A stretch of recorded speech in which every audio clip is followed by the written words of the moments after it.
해도 뒤집어지지 않고 해도 별 효과가 없는 것처럼 보이는 거죠. 그런데 알레르기는 계속 들어오는 거죠. 그러니까 알레르기가 만성화되는 겁니다. 그래서 아토피가 스테로이드를 쓰면서 음식 관리 안 하니까 더 안 낫고 만성화되는 겁니다. 그런데 스테로이드를 바를 때조차도 사실 음식 관리를 해야 되는 거죠. 그래야 알레르기 반응이 안 생기는 거죠.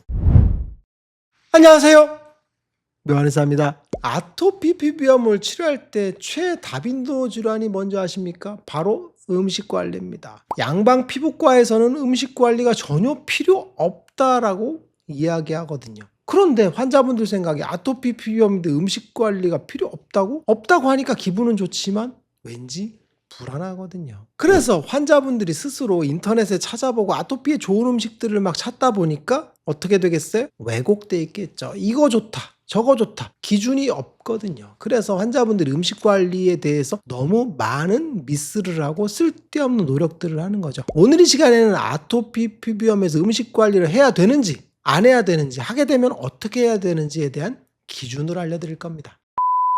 아토피 피부염이 발생을 하면 환자분들이 병원이나 한의원들을 선택하죠. 그런데 아토피를 치료하는 곳은 크게 네 곳인 것 같아요. 첫 번째는 피부과죠. 피부질환이니까 당연히 피부과를 가겠죠. 그리고 두 번째는 소아과입니다. 아이들 아토피 같은 경우는 소아과에 먼저 가는 게 일반적이죠. 뭔지 모르니까. 그리고 또 하나는 알레르기 내과입니다. 일반적으로 아토피 때문에 알레르기 내과를 가는 경우는 굉장히 드물고 보통 대학병원급에서 알레르기 내과를 가죠. 그리고 또 하나는 치료를 하다 안 되면 가는 게 한의원이다라고 보시면 돼요. 그러면 피부과에 가면 그냥 스테로이드를 처방하는 게 일반적입니다. 그리고 음식 관리를 잘 지도해주지 않는 경우들이 많습니다. 거의 대부분 음식과는 무관하다고 얘기합니다. 이런 비슷한 얘기를 하는 게 소아과입니다. 소아과는 소아질환을 전문적으로 보기 때문에 피부질환을 사실 전문적으로 다루진 않습니다. 그래서 아토피에 대해서는 사실 비전문가라고 볼 수도 있습니다. 그리고 아토피의 원인이 되는 알레르기에 대해서도 잘 모를 수가 있어요. 그래서 음식 관리에 대해서는 사실 잘 다루지 않고 아토피는 나이가 먹으면 혹은 성장하면서 잘 낫는 거예요 라고 이야기하면서 스테로이드를 처방을 하죠. 그러면 아토피를 가장 전문적으로 치료하는 곳은 제가 보기엔 알레르기 내과입니다. 왜 그러냐면 아토피는 알레르기성 만성 습진이라고 했는데 그 알레르기에 대한 이해를 하지 못하면 아토피가 낫지 않거든요. 그런데 피부과적으로 접근했을 때는 피부 질환에 집중하게 되죠. 그래서 알레르기라는 걸 놓치게 되는 경우들이 많습니다. 그리고 피부과 자체가 미용 질환을 전문적으로 많이 보기 때문에 아토피 같은 거에 대한 음식 관리를 지도해 줄 노력을 거의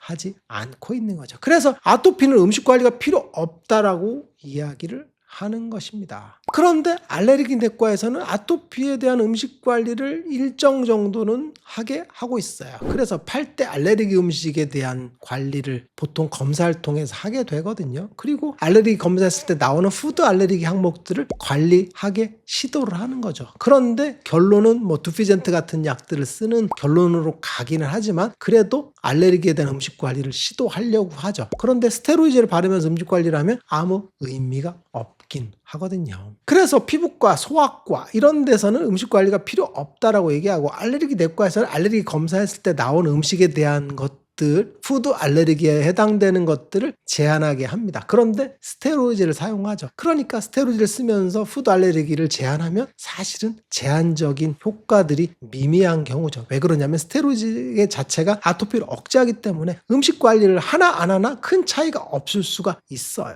그래서 피부과나 소아과에서는 음식 관리를 하지 않아도 된다라고 얘기하는 거죠. 왜? 스테로이드나 면역 억제제를 통해서 염증을 억제하기 때문에 아토피 반응 자체가 원래 줄어드는 거죠. 그러니까 음식 관리를 했을 때 효과 자체가 잘 안 나타난다라고 보시면 돼요. 그래서 음식 관리를 시켰을 때 효용성이 떨어지기 때문에 피부과나 소아과에서는 음식 관리를 할 필요가 별로 없습니다 라고 이야기를 하는 겁니다. 그런데 실제로는 음식 관리가 필요하긴 하죠. 왜 그러냐면 아토피의 초기 형태는 1살에서부터 2살 정도에서는 푸드 알레르기, 음식 알레르기가 감작된다라고 했죠. 그걸 모를 리가 없어요. 그런데 음식 알레르기가 있다 하더라도 스테로이드를 발라버리면 염증 반응이 주니까 가리나 안 가리나 별 소용이 없다는 거죠.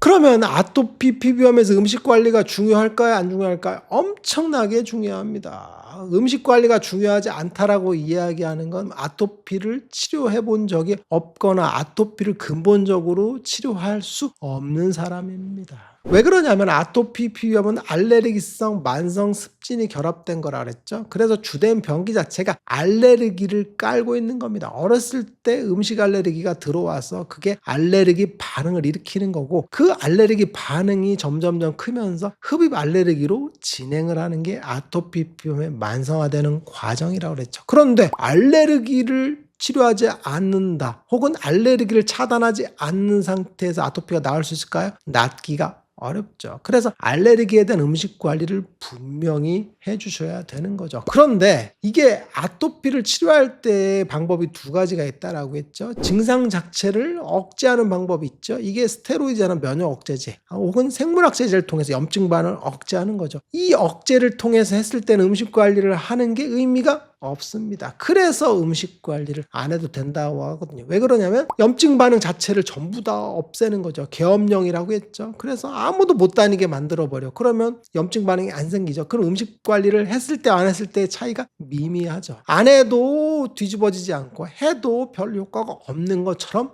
보이는 거죠. 그런데 알레르기는 계속 들어오는 거죠. 그러니까 알레르기가 만성화되는 겁니다. 그래서 아토피가 스테로이드를 쓰면서 음식 관리를 안 하니까 더 안 낫고 만성화되는 겁니다. 그런데 스테로이드를 바를 때조차도 사실 음식 관리를 해야 되는 거죠. 그래야 알레르기 반응이 안 생기는 거죠. 그런데 근본적인 치료를 하는 두 번째 방법일 때는 음식 관리를 해야 됩니다. 왜 그러냐면 병인에 대한 치료를 하기 때문에 염증 반응을 강력하게 억제하는 게 아닙니다. 몸의 밸런스를 잡는 거죠. 알레르기를 억제하고 만성 습진을 억제하는 밸런스를 잡는 건데, 그 밸런스를 잡을 때 후 하고 불면 흔들리거든요. 그때 뒤집어지는 건데, 음식 관리를 안 하게 되면 더 심하게 출렁거리죠. 그래서 균형점을 잡기가 어렵습니다. 그래서 근본적인 치료를 통해서 치료할 때는 음식 관리 안 하면 쉽게 뒤집어집니다. 그래서 스테로이드 발랐을 때는 잘 안 뒤집어졌는데 왜 근본적인 치료했을 때는 피부가 좋아짐에도 불구하고 순간순간 뒤집어지죠라는 질문을 많이 하게 되는데, 이건 바로 염증 반응을 억제하면서도 그 균형점을 찾는 게 매우 약하기 때문에 그렇습니다. 그래서 음식에 대한 영향을 크게 받는 거죠. 근데 그 영향을 받는 게 뭐예요? 실제 아토피를 악화시키는 음식이었다는 겁니다. 그런데 그걸 우리가 몰랐던 거죠. 그런데 반응을 보고서 환자분들이 압니다. 옛날에 스테로이드 쓸 때는 아이가 과자를 먹어도 잘 안 뒤집어졌는데 스테로이드 안 쓰고 치료하니까 과자만 먹으면 가렵대요. 그러니까 과자를 안 먹었더니 안 가렵다고 합니다. 라고 이야기하거든요. 즉 과자는 가려웠던 거죠. 원래 아토피에 과자가 안 좋았다는 겁니다. 그리고 또 예를 들어보면 옛날에는 계란 알레르기가 있었는데 계란 먹어도 아토피가 뒤집어지지 않았는데 근본적인 치료를 하면서 계란을 먹었더니 가려워집니다. 안 먹었더니 괜찮고요. 이게 바로 계란 알레르기가 있다는 거죠. 근데 우리는 그걸 모르고 있었던 거죠. 왜? 염증 반응을 아예 다 억제했기 때문에 그렇죠. 계엄령을 통해서 염증 반응 자체가 안 생기도록 만들었기 때문에 음식 알레르기에 대한 부분을 전혀 몰랐던 겁니다. 결론적으로 말씀드리면 아토피 피부염에서 음식 관리를 하지 말아야 된다라고 얘기하는 건 아토피를 치료하지 못하는 거죠. 스테로이드 쓸 때조차도 음식 관리는 분명히 해야 된다라는 얘기입니다. 그럼 음식 관리는 어떻게 해야 되냐면 두 가지 원칙이라고 했죠. 알레르기 반응이 검사상 나왔을 때는 알레르기에 해당되는 음식들을 제한하는 겁니다. 콩 알레르기가 있어. 그럼 콩에 대한 것. 계란 알레르기가 있어. 그럼 계란에 대한 것을 억제하는 겁니다. 그런데 검사상 알레르기 수치가 없어. 그러면 알레르기 음식을 제한할 필요는 없고 염증 유발 음식만 피하면 된다라고 했죠. 그래서 튀긴 것, 기름진 것, 매운 것, 그리고 가공식품 같은 것들, 빵, 과자, 탄산음료, 인스턴트 같은 것들은 염증 유발 음식이기 때문에 어떠한 피부염에도 안 좋죠. 그래서 염증 유발 음식을 피하라고 했죠. 그래서 알레르기 음식과 염증 유발 음식을 제한하는 게 아토피에서 음식 관리의 기본이다라고 이야기했습니다. 그래야만이 염증 반응이 줄어들고 아토피가 알레르기 반응도 없고 만성 습진도 반응이 없는 평형한 상태가 유지되는 거죠. 그러면 아토피가 잠잠해지는 겁니다. 고요한 호수처럼 잠잠해졌을 때 아토피는 낫는다라고 보시면 돼요.